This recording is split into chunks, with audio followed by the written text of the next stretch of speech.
What if I could convert a 112 Thanos into a 1/6 armored Gamora? Well, that's a stupid question, but I have the answer.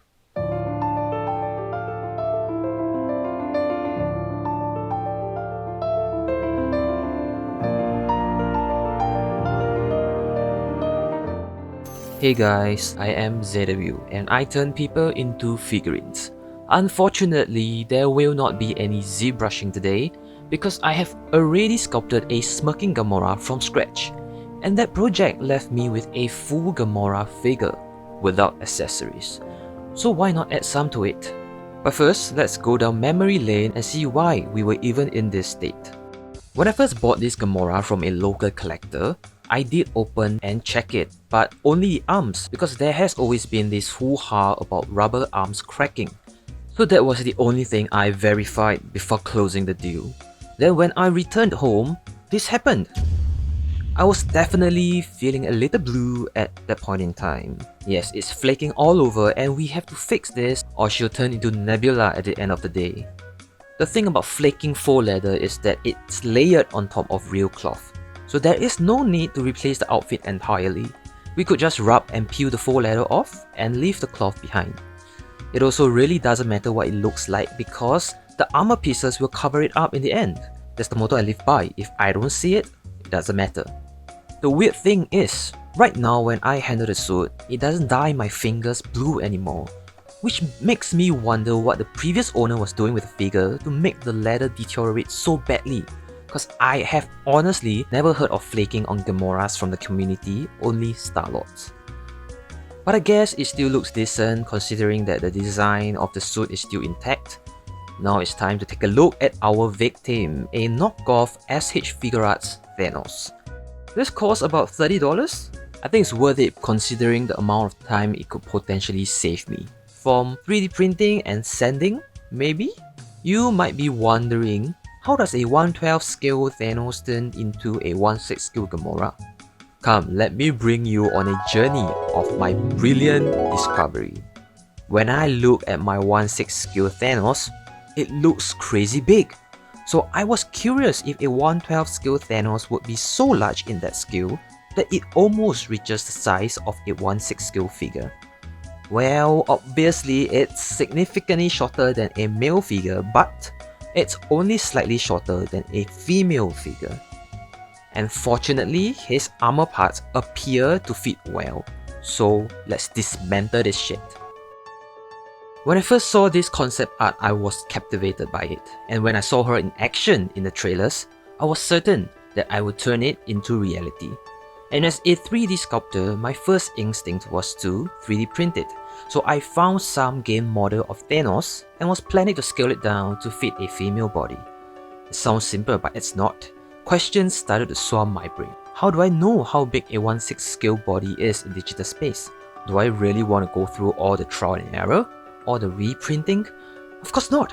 If someone has made it already, why should I? From the initial look of it, it seems like we just need to do some dremeling to hollow these armor parts out and attach to the body. Sounds really simple. I guess it's also a nice break from the usual 3D sculpt and print format. Some areas like the shoulder and the arm guards would require cutting, while this groin guard looks promising since it's already hollow.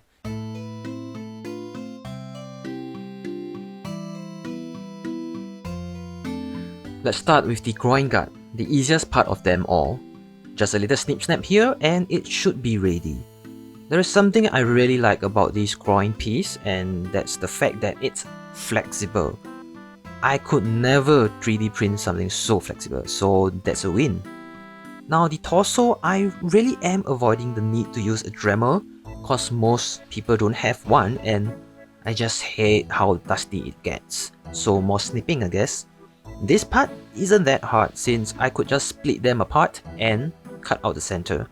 And I think it fits just nice. Moving on, the chest armor. If this doesn't fit, we are going to be in trouble cause it's going to be the center of attention. This eggplant of a neck is not something I need, and no, I'm not trying to shoot it with a gun. It's a heat gun and it's supposed to soften the rubber for easy removal. Well, I have no idea where that went. but I will have this video to remind me of what it is when I find it in 20 years. And it is at this point when I admitted defeat. No amount of snapping can get rid of this amount of purple flesh. So time to breathe in some purple dust. The idea is to drill in holes around the peripherals to separate the armor from the juicy center. But as time went by, it's clear that I should rotate between drilling and cutting so as to get large chunks out instead of trying to disintegrate them into dust. And with the magic of editing, it is now hollow. If only I could do the same in real life. Well, you get the general idea, so I'm going to speak things through. But do not mistake that as it being easy, because it's not. For the boots, drill through and cut a seam at the back for the ease of wearing. Thigh guards, cut off the excess and drill through it. Shoulder guards, cut off the excess and send the rest flat. Arm guards, I only have one because they gave Thanos a gauntlet for his left hand, but the same thing, drill. Of course, not to forget little details like the hand guards.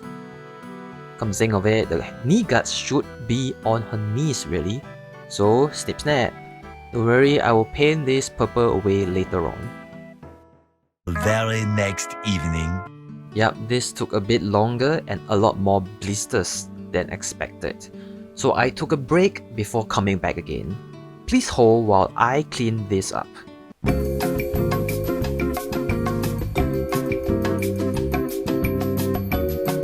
If you're sharp enough, you might have noticed the Thanos sword. Okay, I caved. The weapon that came with mini Thanos is just abysmal. I had to print one that is more accurate to the concept art. So as usual, I went to Thingiverse and grabbed a free model of Thanos' weapon. According to the concept art, it looks really huge in her hands. So I had to modify this model. First, I need to thicken this up, if not it will be very flimsy when printed. Next, the handle. Since it's made for Thanos and his huge palms, the handle is logically huge as well, so I strung it. For the length, I kinda eyeballed it and printed it. After some silver, some black wash, more black, gold, more drilling, toothpick and glue, it's ready. Let's paint the outfit. This is really just removing any traces of purple with black and covering up my mistakes with gold, because these markings are actually drill marks that I made. And after gluing them on, we are finally ready.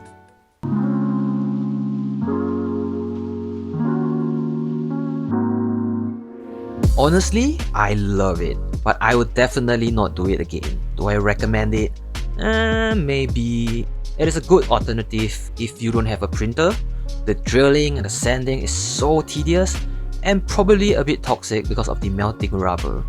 But anyway, here's a statue conversion of Harley Quinn and a playlist of my other creations. Subscribe and I will see you next time.